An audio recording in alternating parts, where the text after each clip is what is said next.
দর্শক মণ্ডলী, আজকে আমাদের সামনে উপস্থিত একজন গণ্যমান্য জঘন্য টিকটকার অ্যান্ড ইউটিউবার, যার নাম হচ্ছে কেলে ভাই, যাকে আজ পর্যন্ত কেউ চেনে না। চলুন আজকে তার সাথে কথা বলে দেখি তিনি কি বলে।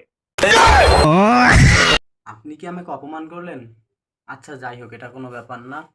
তো আমি প্রথমেই দর্শকদের উদ্দেশ্যে করে একটা ডায়লগ দিয়ে আমার বক্তব্যটা আমি শুরু করতেছি। ডায়লগটা হচ্ছে এই যে, হা, বউ ব্যবসায়ীরা কি সুন্দর অভিনয় করে রে, অভিনয়ের জন্য বউ ব্যবসায়ীরা সেরা রে। ওয়েট ওয়েট ওয়েট, আপনার সাথে আমি কথা বলতে যাচ্ছি, আপনি আর কিছু বলিয়েন না তো। সময় অনেক কম। আপনার ভবিষ্যৎ প্ল্যান কি? আহ, ভবিষ্যৎ প্ল্যান বলতে ধরা যায় আমি একটা বিয়ে করব, দেন আরো ভাইরাল যদি হই তখন।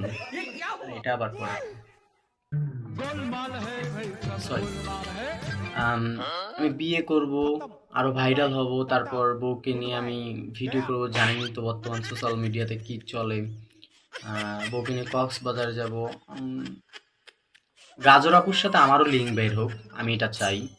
তো গাজর আপুকে আমি অনেক পছন্দ করি। গাজর আপুর সাথে লিঙ্ক বের করা আমার অনেক দিনের শখ। যাই হোক, আর কি বলি, আর বলার মতন কিচ্ছু নাই। তো নেক্সটে যদি কখনো আসি তখন বাকি কিছু বলবো। ধন্যবাদ। ओ बेटा मौज कर दी, हाँ मौज कर दी वाह बेटे वाह।